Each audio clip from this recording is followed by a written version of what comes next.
Je m'appelle Robert Manscourt, je travaille le verre depuis à peu près 28 ans. Ma matière première, donc c'est du verre plat, donc du verre à vitre. Je suis dans le développement durable ou l'économie circulaire, c'est-à-dire que je récupère du verre plat, j'en ai une menuiserie, je les transforme pour réaliser des œuvres d'art. C'est en fait une rencontre avec le verre où je suis tombé amoureux dès que c'est une amie qui m'a montré une de ces sculptures que j'ai voulu acheter et elle y était très attachée, donc elle m'a dit qu'il y avait possibilité de faire un stage, donc je suis sorti chez elle et puis je suis allé voir et puis ça a été un tournant de ma vie. Tout ce travail est lié à mon histoire personnelle. La création des Stani, parce que mon fils s'appelle Stanislas, et à un certain moment j'avais un projet pour lui, moi je voulais qu'il se développe en tant qu'être humain, qu'il ait une richesse intérieure, qu'il soit grand. À l'époque, il avait 12 ans, donc il voulait qu'il soit grand et qu'il contribue au monde. Et je constate que 12 ans plus tard, il est devenu ça. Stanislas est devenu un Stani. Et donc, je suis très fier de ça. Je cherche à faire plutôt des sculptures à vivre. La personne qui a acquis une pièce ait une relation intime avec, et puis que cette pièce puisse l'aider dans sa vie quotidienne. Au lieu que je peux faire des échelles. L'échelle, ça permet d'évaluer pour évoluer. Tu as par exemple aussi les clés, ça ouvre des portes. Tu as les pagaies c'est pour avancer, se diriger. Je fais aussi beaucoup de masques, parce que je trouve qu'on est dans une société où les gens portent beaucoup les masques.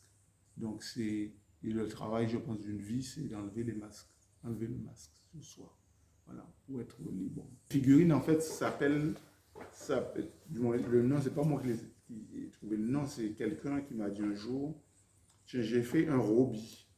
Je m'appelle Robert, mon père on s'appelait Robert. Et il m'a dit j'ai fait un Roby et il m'a montré, ils étaient inspirés de mon travail. En fait, les Roby qui sont derrière, ça veut dire c'est être libre et heureux. Il peut y en avoir plusieurs, mais il n'y en a pas un qui fait de l'ombre à l'autre. C'est-à-dire que c'est la multitude, ça veut dire que chacun apporte au monde, en fait, sa richesse, sa propre richesse. Voilà, donc c'est accepter l'autre. Ça veut dire que chaque être humain a quelque chose à apporter au monde. Donc on peut se nourrir de ça. Il faut déjà, c'est le rapport qu'on a avec soi-même. Parce que si on est conscient de sa propre richesse, bon, les autres, c'est un plus. Mais en même temps, on est aussi les autres. Quand on comprend qu'on est les autres, ça change beaucoup de choses. Le rapport à l'autre. Ça veut dire que le rapport à l'autre, qu'est-ce que je peux apporter à l'autre? Quand j'apporte à l'autre, c'est à moi-même. Je suis vraiment impressionné par la quantité de réalisations. Et ça veut dire que ce sont des pièces qui vont rester sur terre après mon départ. Et ça me réjouit. Mais la Caraïbe, c'est nous-mêmes, c'est le pays. Et en fait, il y a un pays qui est la Caraïbe. Il nous faut peut-être évoluer pour prendre profondément conscience, en fait, qu'on est un seul peuple, la Caraïbe. Et qu'on est riche, on a une histoire très très riche. On est peut-être le peuple le plus riche sur la Terre. Parce qu'il y a beaucoup de différences. Et la différence est une richesse. La Caraïbe est très riche au niveau culturel. Pour créer des liens, je pense que la culture est le moyen vraiment de construire quelque chose de solide.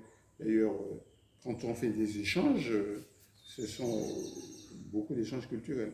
Il y a des échanges sportifs, mais c'est beaucoup d'échanges culturels.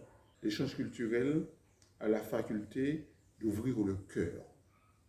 Et c'est-à-dire qu'on se rend compte qu'on n'est pas différent de l'autre. Je pense que c'est ça qui est le plus important. Parce que je regarde, par exemple, l'art haïtien, c'est quelque chose qui me touche profondément. Ce qui compte, c'est en fait d'avoir développé suffisamment notre propre sensibilité pour apprécier cette richesse. Parce qu'il faut, je pense, déjà construire cette richesse intérieure pour apprécier ce qui est à l'extérieur.